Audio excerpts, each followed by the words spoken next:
अबे बाबा सुन तो रहा है ईरान हमारी, कहीं ना कहीं से रजा गराफी को सुन तो रहा है, पता लगाओ कहाँ से सुनना भाई। भाई ईरान ने ऐसा लग रहा है सुन ली हमारी।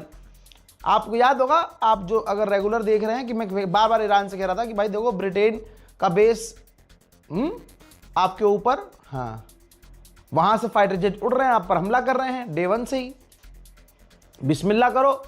दोस्तों अब ब्रिटेन के अंदर ही जो एम्बेसडर है ईरान का, उसने इनडायरेक्टली धमकी दी है ब्रिटेन को और कहा है कि वो बेस और वो जगह, वो लोकेशन जो हमारे खिलाफ इस्तेमाल की जा रही है और जो बेस इस्तेमाल हो रहे हैं, कोई भी बेस हो, हमारे ऊपर ईरान पर हमला करने के लिए IRGC के द्वारा वो टारगेट लिस्ट पर हो सकते हैं, उन पर हमला हो सकता है। और हमला हो तो फिर कोई ये ना कहे कि हमें मार दिया और ईरान ने ऐसे किया, क्योंकि आपका अगर बेस ईरान के खिलाफ इस्तेमाल किया जा रहा है तो ईरान हमला कर सकता है। इजराइल है किसका भाई? किसी का नहीं है, इंसानियत के खिलाफ है इजराइल। मेरे दोस्तों बताना चाहूंगा कि रशियन ऑर्थोडॉक्स चर्च ईरान में है। अरे ईरान में तो यहूदियों का भी धर्म स्थल है। ये तो प्रोपेगेंडा है कि ईरान शिया मुल्क है, ईरान कट्टरवादी है, ईरान में आज़ादी नहीं है। अरे भाई इजराइल में आज़ादी नहीं है। अब अल्ट्रा ऑर्थोडॉक्स ईसाई हैं, उनके चर्च के ऊपर तेहरान में हमला हुआ और ये खुद रशियन एम्बेसी ने जो तेहरान में है उसने खुद कंफर्म किया है। इसी बात पर व्लादिमीर पुतिन को खेल कर देना चाहिए इजराइल के साथ। डोनाल्ड ट्रंप ने फिर से पलटी मारी और आप नोटिस करेंगे अब डोनाल्ड ट्रंप जो पलटी मार रहा है, मार्केट पर फर्क पड़ना कम हो गया है, ज़्यादा नहीं पड़ रहा है। अब डोनाल्ड ट्रंप जिसने जीत का ऐलान कर दिया था और जंगबंदी की बात कर रहा था, अब कह रहा है कि ईरान की जो रिजीम अब आई है वो काफ़ी समझदार है, इंटेलिजेंस है और कम कट्टर है, पहले से बेहतर है। लीजिए, तारीफ भी करने लगा। फिर कहता है कि हमारे हिसाब से बात हुई तो अच्छी बात है, स्ट्रेट ऑफ हॉर्मुज़ खुल गया तो अच्छी बात है, वरना हम ईरान पर हमले तब तक जारी रखेंगे जब तक ये कमज़ोर नहीं हो जाते। अरे अभी कुछ दिन पहले तो ये कह रहा था कि कमज़ोर, भाई सुबह ही कह रहा था कि कमज़ोर हो गए हैं, हमने उन्हें मिटा दिया है। गुलाबी सुअर इसलिए कहता हूं मैं इसे। अब ईरान कमज़ोर हुआ है कि नहीं हुआ है ये देख लो। ईरान ने 1 घंटे के अंदर कई हमले किए हैं। ये देखिए, नए हमले का वीडियो भी ईरान ने लॉन्च कर दिया है, तो आप समझ लीजिए कि कमज़ोर कौन हुआ है। 10 दिन पहले तक ये गुलाबी सुअर कह रहा था कि अमेरिका में तेल के दाम नहीं बढ़ेंगे क्योंकि हमारे पास बहुत तेल है, बहुत स्टॉक है। अब तेल के दाम वहाँ अच्छे लेवल पर बढ़ गए भाई, मतलब $4 तो एक ही दिन में बढ़ गए। तो अमेरिकी सेनेटर ने रिपोर्ट शेयर की है। रिपोर्ट शेयर करने के बाद अमेरिकी सेनेटर ने ही, नेता नहीं कहा है अमरीकियों से कि अय अमरीकियों, नेक्स्ट टाइम जब आप पेट्रोल पंप, डीजल पंप पर होगे, गैस पंप पे होगे गैस भरवाने के लिए डीजल, तो आप हाई प्राइस देखकर फ्यूल के एक बार डोनाल्ड ट्रंप को शुक्रिया जरूर अदा कर देना। खबर आग की तरह फैली कि यूएई ईरान पर हमला करने के लिए अमेरिका इजराइल के साथ अपने फाइटर जेट कुदाएगा। तुरंत ईरान एक्शन में आया। अच्छा, बातें होने लगी, सवाल होने लगे, यूएई की गवर्नमेंट से भी सवाल होने लगा। तो फिर हुआ ये, असल में खड़े होने में बड़ी दिक्कत हो रही है, तो ये एक स्टैंड है, तो इसका थोड़ा सहारा ले लेता हूँ तो काफ़ी सहारा मिल जाता है। क्योंकि ऐसा होता है, तबीयत हो गई ख़राब बहुत ज़्यादा, ब्लड टेस्ट हो गया है आज, बस दुआ की अपील है। और क्योंकि भाई 32 दिन इंसान 24 घंटा काम कर रहा है, 24 घंटा ही काम कर रहा है तो तबीयत ख़राब होना तय है। मैंने अपने करियर में सबसे ज़्यादा मेहनत इसी टाइम की है, तो बस थोड़ा सा इसको इग्नोर कीजिएगा, बल्कि मैं इसको ऐड कर लेता हूँ। तो जब ये खबर आग की तरह फैल गई बहुत ख़तरनाक लेवल पे, तो अब यूएई ने कहा कि नहीं नहीं, ये जो खबर फैलाई जा रही है कि हम जंग में शामिल होंगे, ऐसा नहीं है, ये सही खबर नहीं है। अब ये बात क्लियर है कि कुवैत की सरजमीन मैं दिखा चुका हूँ और सऊदी अरब का एयर स्पेस इस्तेमाल हो रहा है ईरान के ख़िलाफ़। लेकिन ये छुप छुप के करने दे रहे हैं। और अगर यूएई जंग में कूदेगा भी तो ऐलान करके नहीं कूदेगा, ऐसे हालात हैं दोस्तों। उधर ब्लैकमेल कर रहा है नेटो को ट्रंप और अमेरिका का विदेश मंत्री।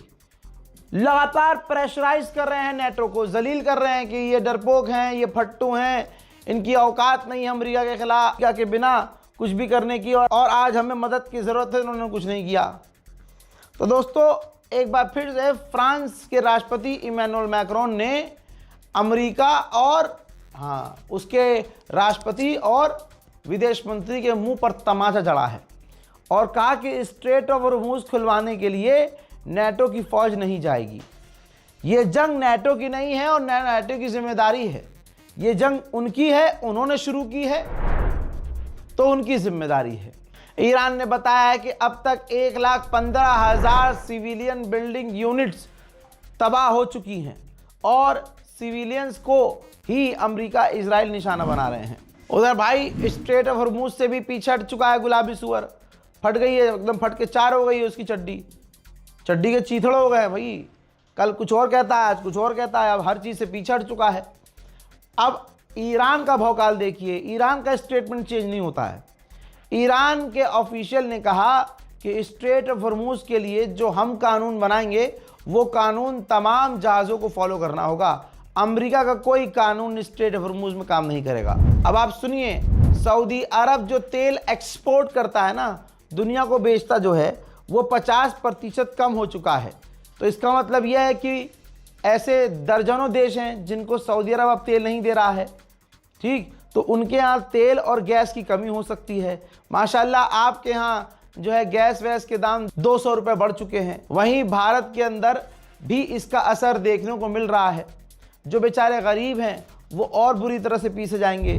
बल्कि रिपोर्ट आपकी स्क्रीन पर है, बताया जा रहा है कि आज से ब्रेड और बिस्किट, चप्पल, जूते महंगे हो गए हैं, ठीक, 25% की महंगाई आ चुकी है, बढ़ चुकी है। 30 का ब्रेड अब आपको 35 में मिलेगा। आप समझ रहे हैं, मोदी सरकार चिंघाड़े मार मार के कहती रहे कि नहीं हम सब कंट्रोल कर रहे हैं, भाई ये फिर भी जो दाम बढ़ रहे हैं, महंगाई बढ़ रही, ये फिर भी मोदी सरकार काफ़ी मेहनत करके इसे रोकने में लगी है। अपना फंड खर्च कर रही है कि नहीं तेल, पेट्रोल के, डीजल के दाम इतने नहीं बढ़ने चाहिए। क्यों? क्योंकि भाई चुनाव होने वाले हैं। अगर अभी मोदी सरकार सबके दाम बढ़ा देगी तो आप वोट दोगे नहीं। तो ये चुनावी कैंपेन है मोदी का, जो महंगाई कंट्रोल करनी है, मोदी सरकार खुद पैसा खर्च करेगी। और एक बार अगर जीत गई, ओहो हो, ये जो अभी से तुम्हें डिस्काउंट मिल रहा है ना सब दुगुना तिगुना करके वसूल लिया जाएगा मुन्ना। देखते जाओ आगे होता है क्या। ईरान के पार्लियामेंट स्पीकर ने बड़ी बात कही। उन्होंने कहा कि कहीं से भी कुछ भी कह दिया जा रहा है, अपनी रिसर्च खुद करो। कहीं से कुछ भी इसलिए कह दिया जा रहा है क्योंकि मार्केट को, हाँ समझ रहे हो, यही तो वजह है। डोनाल्ड ट्रंप जब बयान देता है तो मार्केट ऊपर नीचे होती है। तो इसका मकसद ये नहीं होता है कि ईरान क्या सोचेगा दूसरे, वो बस मार्केट ठीक करता है। यही वजह है कि अब डोनाल्ड ट्रंप आके कोई बयान देता है तो मार्केट पर फर्क नहीं पड़ता, क्योंकि अब दुनिया डोनाल्ड ट्रंप पर भरोसा नहीं कर रही है। वहाँ देखिए दोस्तों, तुर्की भी गिड़गिड़ा रहा है ईरान के आगे। तुर्की ईरान से बात कर रहा है, अपने जहाज़ों को स्ट्रेट ऑफ हॉर्मुज़ से निकलने की इजाज़त मांग रहा है। वेस्टर्न इंटेलिजेंस और रूस के एक ऑफिशियल ने परसों बताया था कि जो ईरान के सुप्रीम लीडर हैं मुश्तबा खामनाई, वो रशिया में नहीं है, वो ईरान में ही है। मैं इस पर ज़्यादा बोलना नहीं चाहता, ठीक। अब एक वेस्टर्न इंटेलिजेंस है, वो कह रही है कि IRGC ने पूरा देश अपने कंट्रोल में ले लिया है। न ईरान के राष्ट्रपति की कोई पावर है, न विदेश मंत्री की। जो वो कर रहे हैं वो अलग है, जो IRGC कर रही है वो अलग है। ये बातें कर रहे हैं और IRGC सिर्फ हमले, हथियार की ज़बान समझती है, वो इस्तेमाल हो रहे हैं। यहाँ तक कि वेस्टर्न इंटेलिजेंस ने कहा है कि ईरान के सुप्रीम लीडर मुश्तबा खामनाई को IRGC खुद ईरान के ऑफिशियल से मिलने नहीं दे रहे हैं। ब्रिटेन का द इकोनॉमिस्ट, देखिए वहाँ का मैगजीन है, क्या छापा है, जिसमें डोनाल्ड ट्रंप कुत्ते की तरह चीख रहा है, चाइना पीछे से मुस्कुरा रहा है, और टाइटल है कि कभी भी अपने दुश्मन को मत रोको जब वो गलती कर रहा हो। मतलब यह है कि चाइना ट्रंप को ना रोके, वो ईरान से भिड़कर गलती कर रहा है, इसमें अमेरिका का बेड़ा गर्क हो जाएगा और चाइना का फायदा होगा। सोचिए, अमेरिका और इजराइल के आतंकी हमलों में ईरान में 10 नर्सें मारी गई हैं, बच्चे अनगिनत मारे जा रहे हैं। ये अमेरिका इजराइल की असलियत है। यूएई ने नागरिकता ईरानियों से छीन ली है, उनकी प्रॉपर्टी भी जब्त कर ली है। तो भाई पिछले 24 घंटे के अंदर 12,000 ईरानी ईरान लौट चुके हैं। उधर ईरान के ड्रोन को इराक के ऊपर अमेरिका ने इंटरसेप्ट भी किया है। देखिए,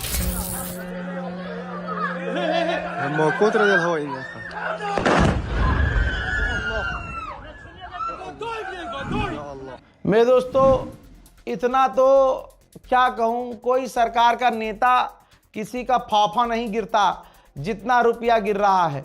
यानी आप समझिए कि $1 100 रुपया पहुंचने वाला है। और ये तमाम जो गलती है जंग की है।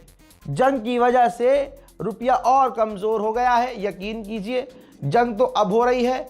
अब मोदी जी किसी दिन आएंगे, कह देंगे पिछले 15 साल से जो रुपया गिर रहा है ये ईरान और अमेरिका और इजराइल की जंग की वजह से गिर रहा है। या आदित्यदार की एक फर्जी फिल्म बनवा देंगे मोदी जी, धुरंधर पार्ट 3, उसमें ये भी दिखा देंगे कि जो रुपया गिरा है ये गिरा नहीं है, इसको गिराया गया है ताकि जो नकली नोट खूब सारे छापे हैं पाकिस्तान ने, उसकी वैल्यू हर जगह कम हो जाए। कुछ भी कर देंगे भाई साहब। मोदी भक्ति में कोई भी आदमी कुछ भी कर सकता है। और जान लीजिए, इराक के कुर्दिश के इलाकों में अमेरिका के तेल के ठिकानों और दूसरे तेल के ठिकानों पर हमले हुए हैं। हज़रात, फिलहाल की इस रिपोर्ट में इतना ही। रिपोर्ट को शेयर कीजिए, इससे पहले जो अपडेट दिया है उसको भी जाकर देखिए और प्लीज़ अपनी दुआओं में मुझे याद रखिए। जय हिंद।